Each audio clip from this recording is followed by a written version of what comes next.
নমস্কার, আপনারা দেখছেন ভিশন প্লাস নিউজ, সঙ্গে রয়েছে আমি দিশা। দিনের পর দিন আন্দোলন এবং অভিযোগ, তারপরে কিছুটা সুরাহার মুখ দেখেছিল সরকারি কর্মচারীরা, কিন্তু তারপরেও আবারও সেই তাদের যে একটা আশার আলো, সেখানে গিয়েও বিঘ্ন ঘটলো। তাই জানতে পারা যাচ্ছে যে সুপ্রিম কোর্ট নির্দেশ দিয়েছিল 25শে ফেব্রুয়ারির মধ্যে যে বকেয়া ডিএ তার 30% দিয়ে দিতে হবে এবং তার পরবর্তীতে মে মাসের 31 তারিখের মধ্যে যে বাকি 70% সেই ডিএ দিয়ে দিতে হবে।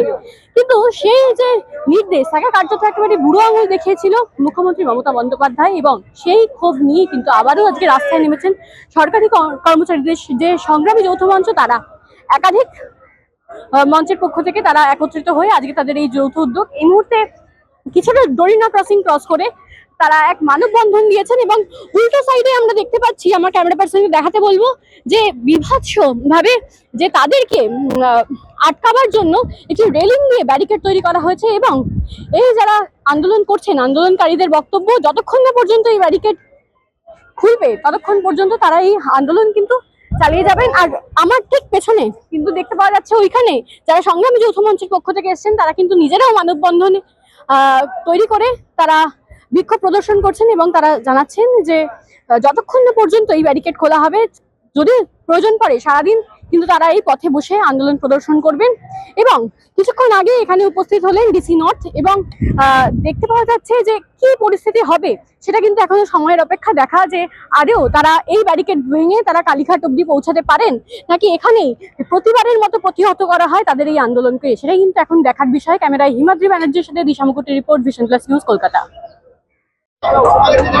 ১,৫০০ টাকার বেকার ভাতা ঘোষণা করেছেন, আর যতদিন যাচ্ছে তত লক্ষ্মীর ভান্ডারের পরিমাণ বাড়ছে, কিন্তু ডিএর বেলায় সম্পূর্ণভাবে উদাসীন মুখ্যমন্ত্রী মমতা বন্দ্যোপাধ্যায়। কি বলবেন? দেখুন, একটা রাজ্য ভাতা সংস্কৃতির উপর টিকে থাকে না, টিকে থাকে কর্মসংস্থানের উপরে। এই রাজ্যে যারা শিক্ষিত ছেলে আছে তাদের কর্মসংস্থান নেই। 19%, সারা ভারতবর্ষের মধ্যে 19% পশ্চিমবঙ্গে যারা গ্র্যাজুয়েট বেকার এই পড়ে আছে। এমন একটা পরিস্থিতি তৈরি হয়েছে যেখানে কর্মসংস্থান নেই, মানুষকে অনুদানের মধ্যে দিয়ে চালাচ্ছে এই সরকার, যেটা বেশি একটা রাজ্যের অর্থনীতিকে দুর্বল থেকে দুর্বলতর করছে। সরকারি কর্মচারীদের ক্ষেত্রে যেটা দেখা যাচ্ছে যে সরকারি কর্মচারীদের তাদের অধিকার থেকে বঞ্চিত করছে। এই সরকারি কর্মচারীদেরকে অধিকার থেকে বঞ্চিত করার মধ্যে দিয়ে এরা যেটা করতে চাইছে, এই রাজ্যের যত কর্ম করা মানুষের যে অধিকার, শ্রমিকদের, কৃষকদের, মজুরদের সবার অধিকারকে এরা বঞ্চিত করছে। একদিকে মানুষকে তার শ্রমের অধিকার দিচ্ছে না, অন্যদিকে ভাতা সংস্কৃতির মধ্যে দিয়ে এরা সস্তা রাজনীতি করতে যাচ্ছে। আসলে এই সরকার এমন একটা শ্মশানের মধ্যে দিয়ে যাত্রা করছে যেখানে পশ্চিমবঙ্গকে একটি নরকে পরিণত করেছেন এবং বৃদ্ধাশ্রমে পরিণত করেছে। আপনারা দেখবেন যে সমস্ত সরকারি কর্মচারীরা এতদিন সরকারি কাজকর্ম করলেন এবং মানে সরকারি পরিষেবাগুলো দিলেন, আজ তারা যখন অবসর প্রাপ্ত হলেন, তাদের ডিএটা না পাওয়ার জন্য তাদের যে আর্থিক যে দুরবস্থা, তাদের যে অবস্থা করুণ থেকে করুণতর হচ্ছে। আজকে দেখুন প্রচুর অবসরপ্রাপ্ত মানুষ এখানে উপস্থিত হয়েছে, পশ্চিমবঙ্গের কঙ্কাল এখানে বেরিয়ে পড়েছে।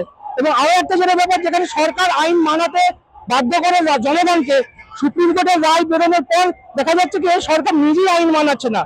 একটা সময় ভারতবর্ষে আইন অমান্য আন্দোলন হয়েছিল, আজকে আমাদেরকে রাস্তায় নামতে হচ্ছে আইন মান্য আন্দোলন করার জন্য, এবং সেটা করতে হচ্ছে সরকারের বিরুদ্ধে।